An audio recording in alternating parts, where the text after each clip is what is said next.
hope, resilience, and the power of second chances. Welcome to Transplant Talks, where real stories inspire real change.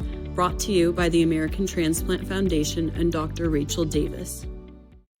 Hi, everybody. Welcome to this episode of Transplant Talks. I'm Rachel Davis, psychiatrist, living liver donor, and mentor for the American Transplant Foundation. And I'm here with my co-host, Anastasia Henry, who's the executive director of the American Transplant Foundation. Hi, everyone. And we are honored today to have our guest, Kerre. And Kerre, I'll let you go ahead and introduce yourself. Hi, thanks for having me. My name is Kerre. I am 52. I am a recipient of a liver transplant. I was transplanted in August of 22, the day after my 50th birthday. So I'm happy to be here. Well, thank you for joining us. And let's start out. Can you just tell us your story? Sure, certainly. So I've always been pretty healthy. I've always been very active. Growing up, I never had any medical issues that were anything outside of the the usual cold or the flu. No broken bones, nothing. And it wasn't until late 2021 I was starting to feel run down. I'd travel for work. I travel quite a bit, and I thought it was just related to just regular work fatigue. And I started to lose weight. Just wasn't really feeling excellent. Wasn't really feeling myself. It was also during COVID. And even though I live in Boston, Massachusetts, my doctors were in Alberta, Canada. So I hadn't been for my regular physical I guess it was almost a year. And I just wasn't feeling well. So I went to a local doctor in March of 2022. I was having some nosebleeds, and it was really just the fatigue. So I was pretty surprised when, after blood work, 2 days later, I received a call from the doctor that said, "Hey, we got your lab results back, and it appears that you have cirrhosis of the liver."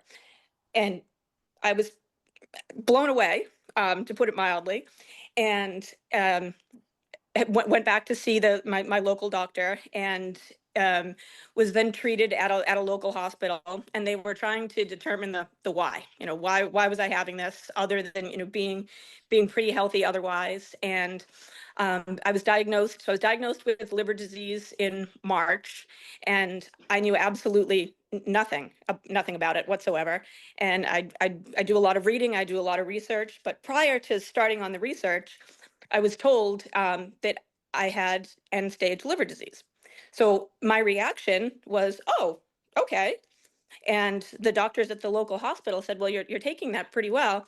And I said, "Well, it's end stage. It's the end of the stage." And they said, "No, that's not how this works." So I was quickly thrown into learning everything I could about liver disease. I was in and out of the hospital with fatigue, with nausea. And just doing test after test, and all the markers were pointing towards Wilson disease.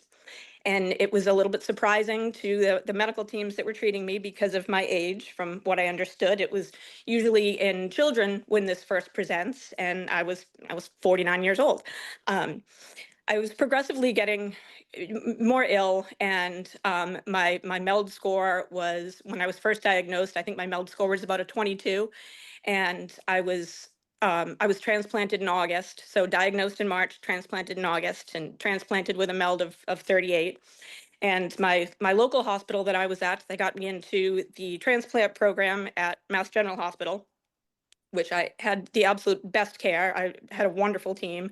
And even upon transplant, post-transplant, even with the tests, all the tests that we're doing, everything came back with my liver as being inconclusive with the cirrhosis. And some of my doctors, what they said was, because there wasn't enough time for all the testing that was done, I was continuously doing the copper testing with an indicator for Wilson's, and it was kept coming back inconclusive. It was nothing that there wasn't enough pointers for the team to say, "Yes, we're going to diagnose you with Wilson's." And I was lucky. I was listed, and I was transplanted 13 days after I was listed. And my first call, that when I received an offer, and I was prepared because I knew that the first call isn't always, that's not always your one. And tough emotions to go in so excited, but trying to hold that back.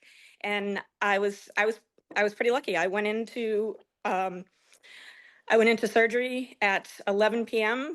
The day after my 50th birthday, and I mean, life-saving, life-changing. So it was a whirlwind. It was quick between diagnosis and transplant. Well, quick for me, but I've been doing fabulous since, and I have the most amazing team, and I couldn't be happier. Kerre, can you tell us about that disease, Wilson disease? What did you Mhm. learn? And also, was it difficult? How difficult was it for you to actually get listed for a transplant? Certainly, thank you. So what I learned with Wilson disease is that it's a buildup of copper, and the buildup is in your liver and in your eyes and in your brain. And and while I was sick, I did develop HE, hepatic encephalopathy, which can be common with liver disease. And it affected my cognitive abilities. It affected my memory, my responses. My as my family put it, I was just a little off. Because it's the buildup of copper. That's when the copper testing started. They do the urine testing with copper, the 24-hour tests, and it just wasn't conclusive enough for the team to say that was the diagnosis. But with my MELD score fluctuated between like low 30s is really kind of where I sat. So when I started to do all the thorough testing to get listed, which is pretty I completely understand the why, but it's a lot to get absolutely everything checked out between the cardiology, the dentist, absolutely everything. So I was able to get all the testing done fairly quickly, which was a huge help. So I was listed on a Wednesday, and it was 13 days later when I got the call, and not what I expected, with waiting times varying, and with looking at average wait times, and with the region that I was in, I didn't really expect it to be that quick. I was certainly thrilled. I do know that my medical team saw a picture that I had posted on my 50th birthday. I had decided I'm a pretty private person, and for social media, usually if I posted something, it would be just either pictures of my two kids, or something with travel. Never anything personal. And I decided that this is personal for me, but it's if I'm going to go on this learning journey, I'm hoping that if I can help one person, anyone. So I was putting everything out there. And on my 50th birthday, I had a post, and Rachel has seen it, and I looked awful. I try to keep it positive no matter what I'm facing, but reality's the type to be defacing, deflating the ego that you live your life in. My jaundice was pretty bad. I weighed, I think I weighed around 91 or 92 at the time, and I mean I'm a short person. I'm only 5'1", but I was pretty frail, pretty yellow, and my team saw that on my birthday, and they were pretty alarmed. They seen me a few days before, but the next morning is when I received the call, and I remember it like it was yesterday. It was 8:03 a.m. and it was, I had my phone right with me, as I had for just the 13 days before. And I think about the people that are, waiting on the list for 12, 18 months and waiting with their phones. I was pretty lucky. I only had to wait 13 days, but a whirlwind, but pretty amazing. So, Kerre, I happen to know there's more to that story. Do you feel comfortable sharing a little I bit do. more of the details? I do, absolutely. So anyone that knows me knows that I'm I put a lot into appearance. I put a lot into everything. It's not that that's where all my attention is, but I definitely subscribe to the look good, feel good, within a certain realm. Even the summer that I spent in and out of our local hospital, when I could, I would get dressed, I would do my hair. It just, for me, that it was that positivity that would just help me start my day and help me feel as best as I could, put my best foot forward. Um, until I was sick, I never even told people how old I was, but then with getting sick, I was happy to reach 50. So everyone knew that I was 50. Um, but knowing that on my birthday was the the worst I had felt, and it was just a different feeling. I really started to lose hope, which was tough. But with seeing my picture and posting the horrible picture of me just looking awful was a big deal for me to put that out there. And I was at home. My kids were here. My mom came over. There were some friends that were in and out. And I remember just thinking, I thought that was it. I did. And I was happy to make it to my birthday. But I thought to myself, the way that I look is not how I want to go out. So around 10:30 that night, got some energy, went into my bathroom. I put on because my skin was as yellow as a minion. I had, the purple corrector that I tried to put on my skin to hide the yellow. I put on a full face of makeup. I took my unwashed hair and put it in an Hermes scarf and sent out another picture as well. And that was how I wanted to be remembered. So to my surprise, I wake up the next morning, which was enough to make me happy as it was. I wake up to a phone call with an offer for an organ, and there I am looking as fabulous as I possibly could look in that situation. So that was my little antidote to that. I just love that. I mean, talk about making the best of a terrible situation. Like, Yeah. I love that attitude. And I imagine that probably shows up in other ways in your life. It does. And one thing with my medical team, they told me that I had a very positive attitude, and not that I put my head in the sand, not that I ignored the severity of my situation, but there was positive there. I'm lucky where I live. I had a wonderful team. I had my family around me. I was able to work as long as I could, and until I couldn't any longer. And with sharing my story through social media, especially post transplant, I did get a lot of backlash, and I was called I was told that it was toxic positivity, which it wasn't. And and I certainly wasn't saying, oh, this is fine, everything will work out. But I would focus on the positive. If something, if my MELD score was down a little bit that day, if my INR, if my blood was clotting better, there's a positive. Like, build off those positives. And what I've said to people in social media is, I can only speak for myself, and everyone has a different journey through this. And I certainly don't go on social media and say this is where everyone should be. But for me, this is what I was doing. This is what helped. I'm a very competitive person, and I remember being in the hospital 2 days post transplant and walking around the floor, and they said, do 2 laps. I'm going to do 6. So that's just been my attitude towards it. You're just an overachiever, Kerre. You're like, I gotta go for it. I love what you said, and this is such a huge takeaway that yes, getting listed for liver, it's a process. Yes. But were you working during the time?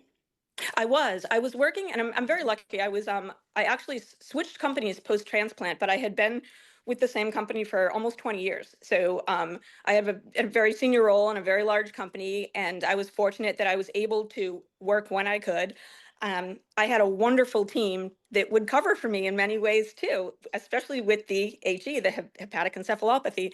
There were times that they didn't share this with me until months later, when I was, recovered from the HE, of saying, yeah, we'd be on a conference call, and you'd start saying something that was either, repeating or maybe not making sense, and they would jump in and just kind of navigate around. And I was really lucky. So I was able to work. I didn't go out on leave until until my transplant. And looking back, I probably should have probably about a month before that. But Yeah, that's speaking about overachieving, right? So for all our listeners who are listening, we always educate our patients at the American Transplant Foundation that right now the waiting time for a liver transplant, it's actually less than like years ago.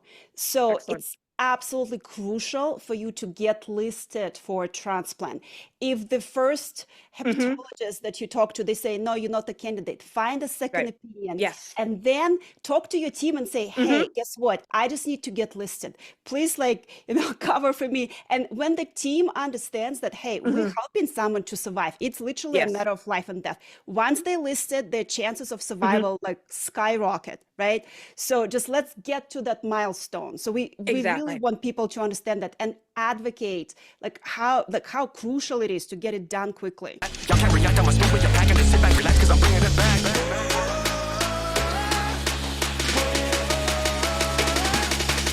It absolutely, and that's such a good point, because once I found out, once Mass General said, we'd like you as part of our program, I did have many questions. One being, with the different regions in the country, I knew being in the Northeast, that that I may have luck in other areas, and I did talk to my team, and I said, should I look at seeing if I can get listed somewhere else? And they said no, and they were very matter of fact, and they said you'll be transplanted here.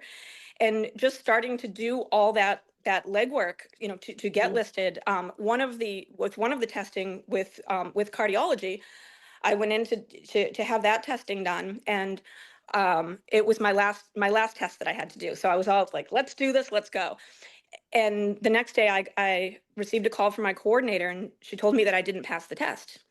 And so I asked why and what went into that. And my heart rate didn't get up to a level that that it could be really tested enough. So I said, okay. I said, well, I've continued to be as active as I can be. I still go to spin class, even though I'm pretty slow. But I wasn't going from a hospital bed right to the test. It was, I was still active. I said, so does that play any part in it? And my wonderful team said, let's look into it. And they said, yes, it did. And they scheduled another test that was a little bit different. And I was able to get in the next day and passed with flying colors, and they didn't have concerns.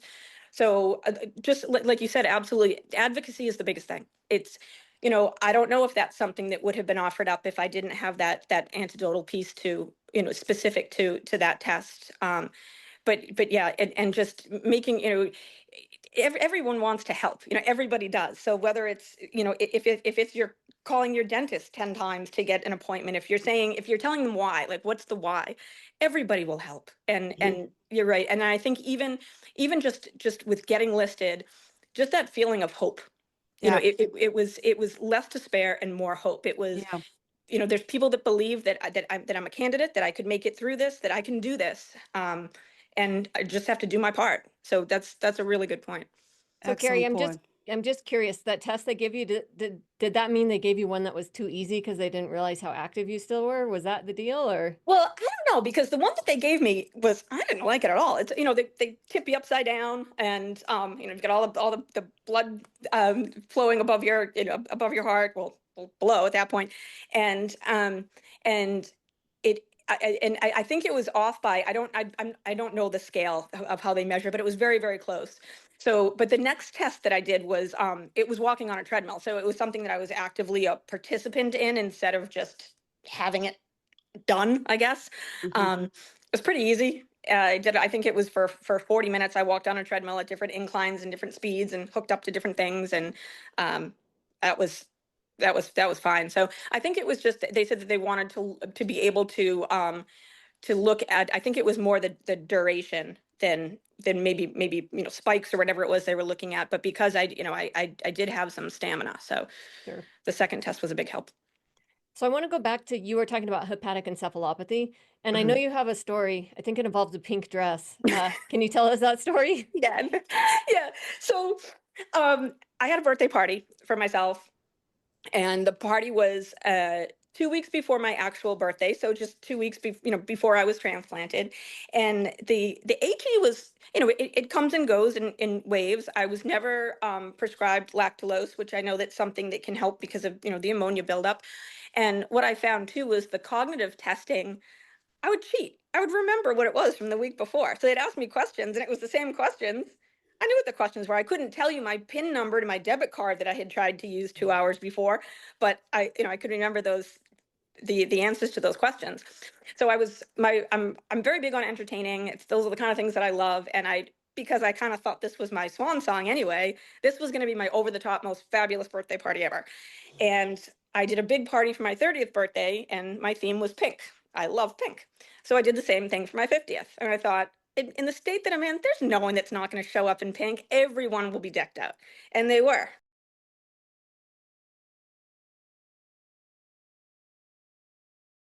I was so excited. I had my dress picked out. Well, part of the Wilson's too is an impact to visually to the colors that you can see. And it wasn't until after my birthday I realized there's all my friends and family with all their support, looking amazing in all their shades of summery pink, and there I am in an orange dress. club. Looking for a queen I can give some love. And that stage on my tongue, feel like the whole fucking planet I'm seeing from above.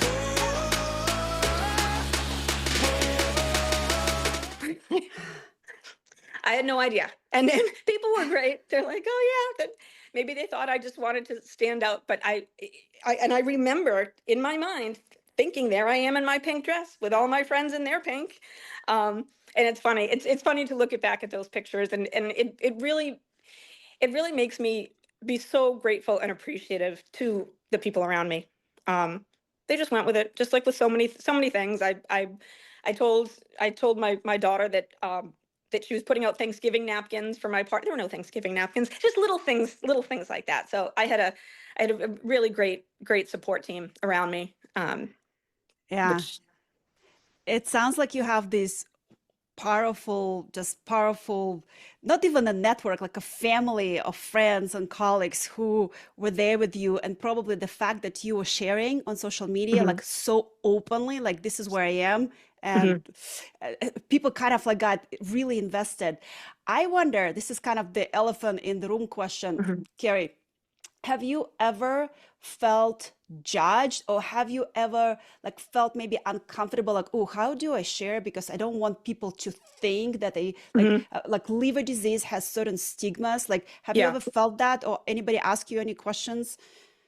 So that's a great question, because there are so many stigmas around that. And I'll admit, like I said, I didn't know much about liver disease, and when I was told that I had cirrhosis, my first thought was, well, that's an alcoholic. That's how you develop cirrhosis. I had no idea that there was anything else. And come to find out, with all the many different liver diseases, and um, I didn't. I when people would ask me, people knew that I was going through trying to get a diagnosis and find out what was wrong. I didn't have a problem when people would ask me, once I had once I had a plan, which at least when I knew that it was liver disease, before I was still trying to get an exact diagnosis. It was really more of my appearance. And again, I know that is something that I do put emphasis on, but I was very, very jaundiced. And I found that it was different with having a conversation with a colleague or with a friend, but to be out. It's not like I was going out that much, but when I could, I would. And I just got used to the way that I looked. And I would have people that I didn't know say, what's wrong with you? And some people would be that blunt. And when I would say I have liver disease, and people would say, oh, so did you stop drinking? Well, the answer is obviously yes, but it's not that was something that was a big factor or anything, before. And I did find that with speaking with other patients, or other people that were diagnosed, that it was sensitive. I know that I had to navigate around different ways to approach things with other patients, pretty much. Thank you. You've talked about how appearance is important to you, and I know you've shared some good tips on your Instagram page and social media about things you've done. I guess I'm curious to hear, pre-transplant, what did you do to take care of yourself? And post-transplant, what sorts of things have you done to take care of yourself, and like related to medication side effects, et cetera? Yeah, so that's great. So and one thing that I found, especially when I was first diagnosed and I was in and out of the hospital, was my skin was awful. My skin was a mess. And like I said earlier, where if I could get dressed, if I could comb my hair, if I could just put my hair in a braid, I'd feel a little bit better. And then post-transplant, with medications, and specifically the tacrolimus, which is so important, and it's the anti-rejection medication that keeps us transplant recipients going. Side effects are pretty bad, and from mild to of tremors and trembling, and up to different types of cancer. I've had skin cancer removed. But I found that I had to look at things differently. And one of the things, and this is a piece that I'm trying to do now with Mass General Hospital, and it's something that I'd like to try to give back and try to expand, is when someone leaves the hospital, a transplant patient, when they leave the hospital, the assumption is, to me anyways, if they're leaving the hospital, their quality of life is better than when they went in. Let's hope. And they have all, you leave with 9,000 different medications and notes and books and everything else. And it's your new life with trying to figure that whole schedule out. You don't have time to think about your scan or anything like that. And that's what I know. And I trusted my team and I did everything that I was supposed to do. And I'm thinking, even some things that people don't think about, like even with being in and out of the hospital, prior to even just side effects from medication, just with the dry air. I used to bring small facial moisturizers and I would give them to people there just because the air, the circulated air. And then things like with going home, the last thing you're doing is washing your hair. Well, a lot of people don't even know what dry shampoo is. Not that those things are a necessity. I mean, it's if you have your medical team and your medical care, but to me, it's just something that helps me feel a little bit better. And if it's something that I can do for someone when they're leaving, it's something, just one thing that they don't have to think about. There's enough that's changing your world, all wonderful, but you're on a schedule now that is something that most people have never experienced with, timing for medications. And it's a lot to take into consideration. So that's what I'm trying to do is if I can help someone with, just with these little things and SPF, with with the tacrolimus specifically, you have to wear SPF. I mean, everybody should every day, but even more so. Some people don't know if you're going to be wearing an SPF every single day in January, every day for the rest of your life. You don't want something super greasy. No one's going to take the time to, that's not on the list of the top 10 things to do is go research non-greasy SPF, But if I can do those small things to try to help, that's really has been my focus. We at the American Transplant Foundation, we actually have really nice toolkits Mm-hmm. for liver recipients, living organ donors for kidneys and livers. So maybe you can review the handbooks that we Mm-hmm. have, the toolkits, Yeah. and provide specific self-care tips, right? Kind of like Yes. above and Mm-hmm. beyond. That would be fabulous because That they're would be great. available for everyone for free on the Mm-hmm. website. You can take it to the next level, Kerre. Yeah. Wonderful. Yeah. Great. That'd be great. Well, Yeah. tell me about prednisone, because that's something a lot of Oh, people post-transplant have to yeah. take. Tell me about Oh, prednisone. What are the prednisone. side effects and how do you deal with them? Well, it'd be better to ask my family, especially my kids. So prednisone, again, a steroid that's pretty amazing. It works wonderful, but it can do a number on you. And one thing that I've noticed with prednisone, which is common, is moon face. And it would be within days of taking prednisone because post transplant I was on a dose of 5 milligrams continuously, but during certain like potential looking at potential bouts of rejection, which I didn't have, but they'll up the prednisone to 40 milligrams or something, and my face would blow up like a moon to the point where when I was getting blood work done over the course of 4 weeks, I did 4 pictures every Monday of my face and you could see the difference.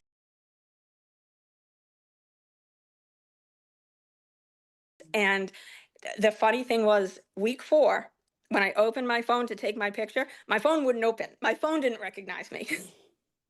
So that was, small price to pay for the good that prednisone does. But between that and I was a little cranky. Um, it I have a ton of energy as it is anyway. I'm sure you can tell, and that just kind of put me over the top. Um, I was I never really had much of an appetite, and then certainly with being sick, that part of it you don't have any appetite. I would eat anything in sight, and it didn't anything in sight. 2 o'clock in the morning, I'd be looking for food. So that's some of the side effects that I definitely did not love about prednisone, but worth it to suffer through that for the good that it does. I suggest that at this time we introduce a very special someone in your life, and her name is Lola. Yes. Please tell us all about Lola. Okay. Um, Lola is my liver that I Woo! have now, and it was funny because I didn't set out to kind of view what I went through or receiving this gift in that type of manner, but just for me it just kind of happened. I remember right after transplant, it was I think it was the next day, and I had to go in for some ultrasounds, and you know the comments that that the texts are saying, oh, you know, your liver this, and I said, oh, that's Lola, and it just stuck. So I use Lola as my little mascot too when I'm posting different things, and you know, whether it's, you know, different legislation, and I've got Lola in her little sick outfit. I've got Lola in you know in a happy little bow. I decided, if you know, like I said, if I'm about, you know, look good, feel good, Lola can be too. So that's it's been Kerre and Lola. So that's how my posts have been, Adventures of Kerre and Lola, because I'm so grateful to my donor, my team, and it's just that's what it's morphed into. That's how it's become. Have you ever learned anything about your donor? I haven't, and I say yet, because um I hadn't sent my letter yet. And I wrote 42 versions of a letter to the family of my donor. And how do how do you start that? What do you say? How? And one thing I will tell you, and this is for me, this is pretty big, is when I was the day of my transplant, when I was in the hospital, and I have, you know, my teams are in and out, and half of my team is with my donor, and half is with me.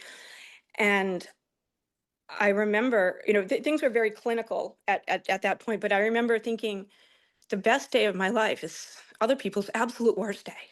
And that hasn't that hasn't lessened that, and I don't want it to. That's it's it took me a while to version 42. I decided that that's you can't just say thank you. So what I've written and what I'm going to deliver to New England Donor Services actually next week, so this is perfect timing, is to let them know what I've done, what I've been able to do.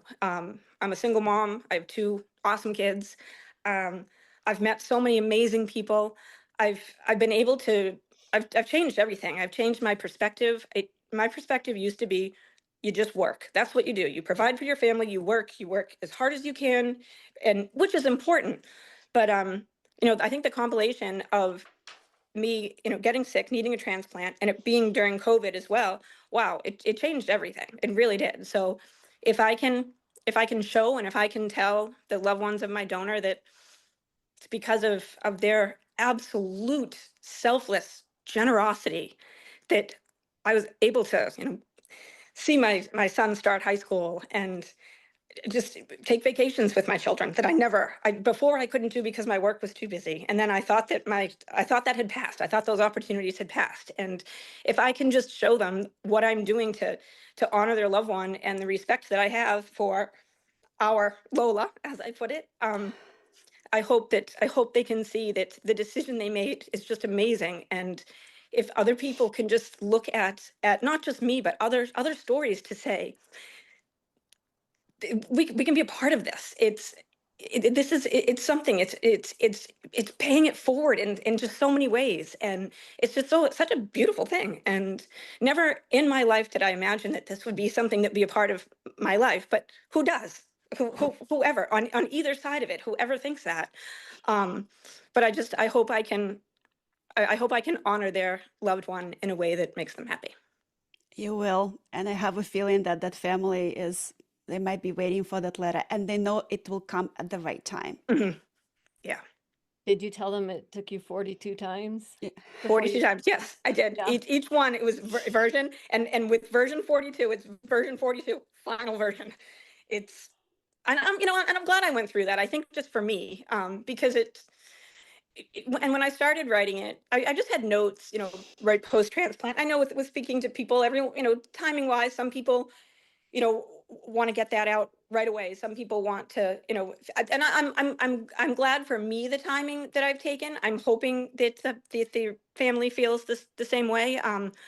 But I can show them now. I can demonstrate things, you know, things that I've done, things that I'm trying to do for the, you know, within the transplant community as being part of it.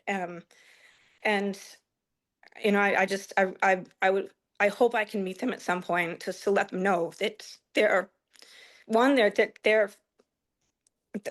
there are no words for that generosity. But also, too, I need to know if their loved one liked pancakes, because I'm telling you, pancakes, I was never a pancake person. And I also now have the palate of something I didn't have before.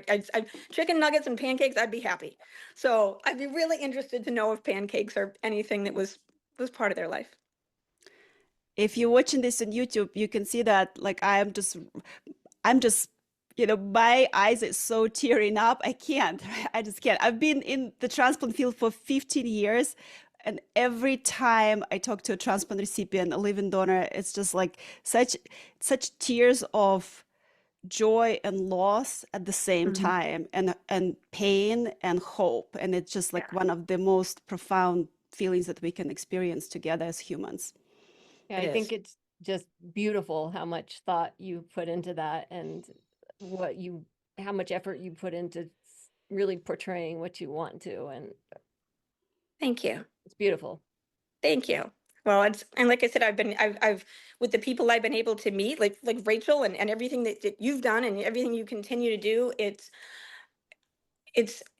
people that I never would have met, and in with getting understanding of things that I never would have encountered. And that's been wonderful. It's just opened a whole new world.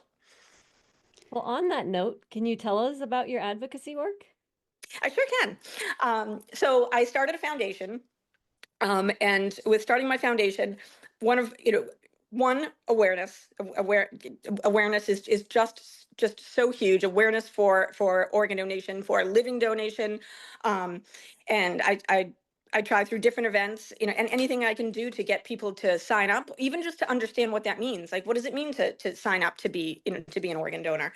And I've been working a lot with New England Donor Services, the OPO, the Organ Procurement Organization, for my area. They're absolutely wonderful, and I've done many events with them, and there's a big push with local hospitals too, with just the staffing there to say, for those folks to see the other side. They see so many times the tragedy, and talking to the families, and understanding what the wishes were, but to see a perspective that they maybe don't always get. That's been great. I've loved doing that. And then with just trying to start, like I was saying earlier, with just but a little skincare wishes for people, just one less thing to think about. There's so much, and there's so much positive, and so much, just so many changes post-transplant, that if I can take one thing that someone doesn't have to think about,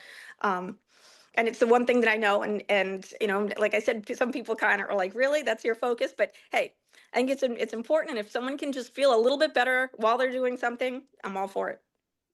And isn't there like a nonprofit that you started or something? Yeah, so that's the KWM Foundation. That's the nonprofit that I started, and so within that, to raise money for the awareness, and with trying to raise funds to try to put something together to be able to provide packages to patients as they're leaving. I have bracelets that I sell, and I sell them locally, and just in some boutiques and things like that. And then I just started my own store, like a vintage store that also has my bracelets, and the everything with proceeds from my work within there to go towards the foundation, and to be able to have locally, just a local presence, to have a brick and mortar too, just to, when someone goes by, to say, hey, what do they do there? Well, it's just to get that conversation going. It's been the times where, just in conversations, where people have right in front of me signed up to be an organ donor, and that's just the coolest.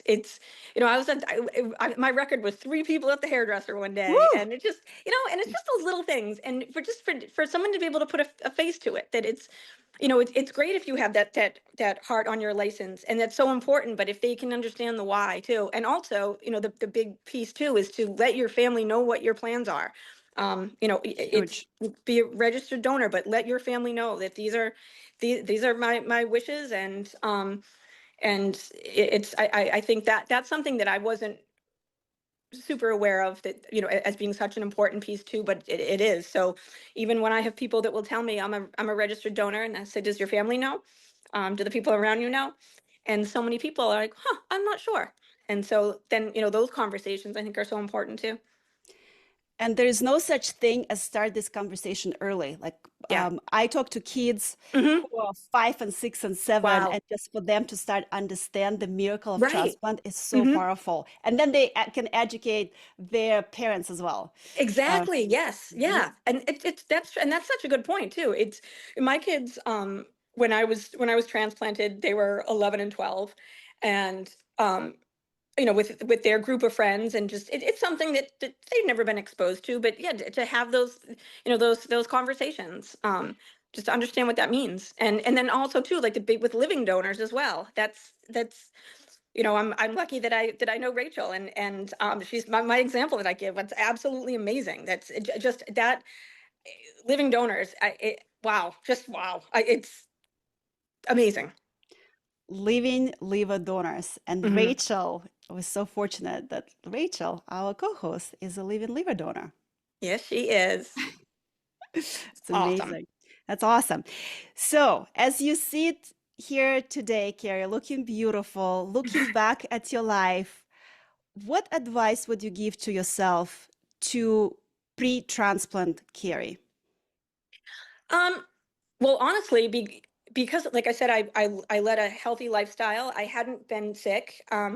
Is and I've said this to people, and the responses that I've gotten from people amaze me. Is you know your body better than anybody. You might not know what's wrong, but if you know something's wrong, pursue it. And to your point on advocacy, if you don't get an answer that you agree with, pursue it further. Keep going until you get answers. I've been very, very lucky where everything from it seemed to go very, very smooth with my team, with my care.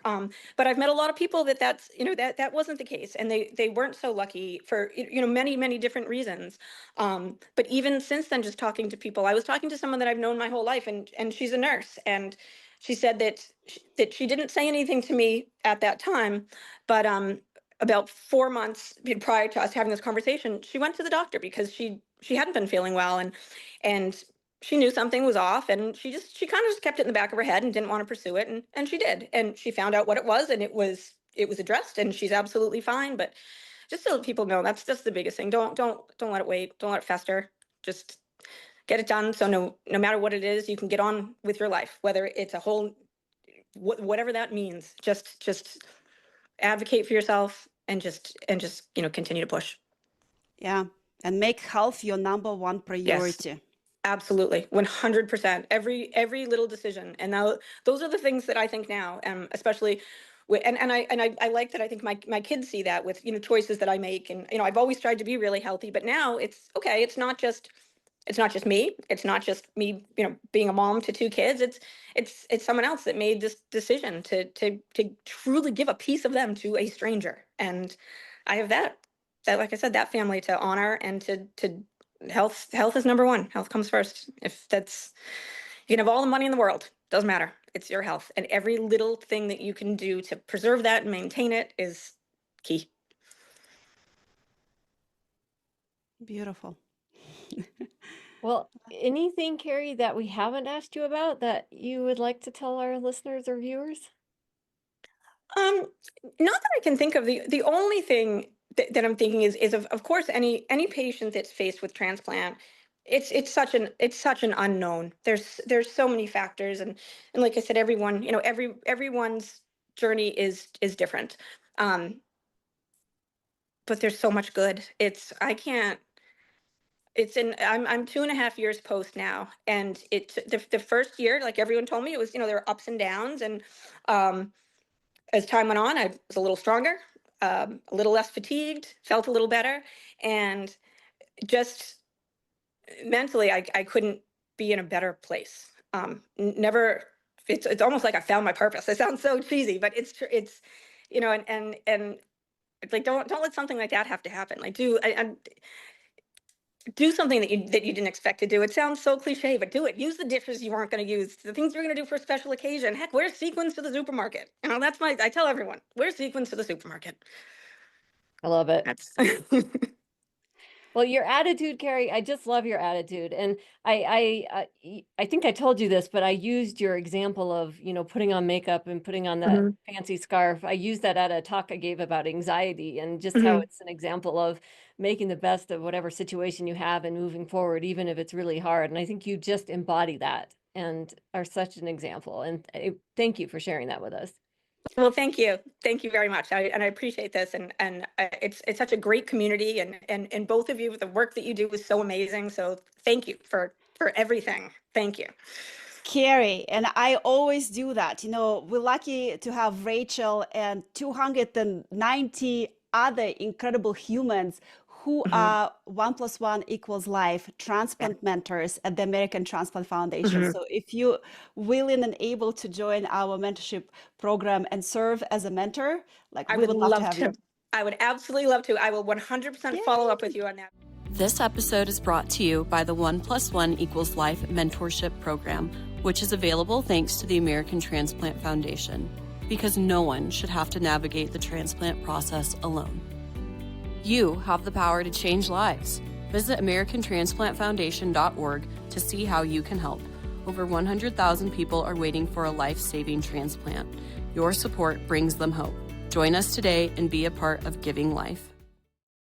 I think just your good vibes, and I have this sign that says good vibes only. It's like Kerre, P.S. Kerre, and Lola. Love it. I absolutely love it. That's great.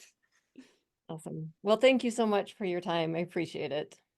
Thank you. Oh, and Rachel, we're going hiking. I'm coming to Denver, and you're gonna help me do those crazy hikes. Absolutely. We're gonna do the incline, right? Sure. Why not? Take me along. Hey, I'm in. Sounds like a plan. All right. Thank you so much. Right. Thanks for having me. Thank Bye. you.